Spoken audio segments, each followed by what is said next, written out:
Yad planetlinin dərsi. Kiçik şəhərlərin birində Aydın adlı bir oğlan yaşayırdı. O şirniyyatı çox xoşlayırdı. Ancaq yediyi dondurma və şokoladların kağızını hər zaman yerə atırdı. Bir gün Aydın konfet yeyə-yeyə küçə ilə gedirdi. Bu zaman buludların üstü ilə uçan bir yad planetli onu gördü. Aydın həmişəki kimi konfet kağızlarını yerə atırdı.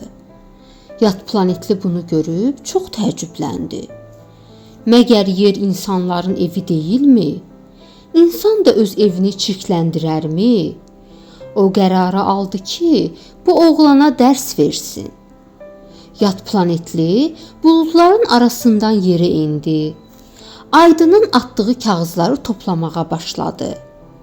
Bir gün ərzində o qədər zibil yığdı ki, özü də çaşbaş qaldı. Kağızları bir torbaya yığan yad planetli Aydının evinə yollandı. Torbanı onun çarpayısına boşaltdı və üstünü səliqə ilə örtdü. Yatmaq vaxtı gələndə çarpayısının örtüyünü qaldıran Aydın gözlərinə inanmadı. Yatağı zibillə dolu idi.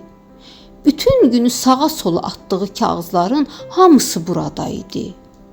Gün ərzində kağızları hara gəldi atmağı gözünün önündə canlandı. O gecə yarısına kimi çarpayısını təmizləməklə məşğul oldu. Səhəri gün Aydın konfet kağızlarını yalnız zibil qutusuna atdı. Dostlarından da xahiş etdi ki, yerə zibil atmasınlar. Axşam Aydın həyəcanla çarpayısına yaxınlaşdı və yavaş-yavaş örtüyü qaldırdı. Yataq tərtəmiz idi. Yastığının üzərində isə bir məktub var idi. Məktubu oxuyanda ona hər şey aydın oldu.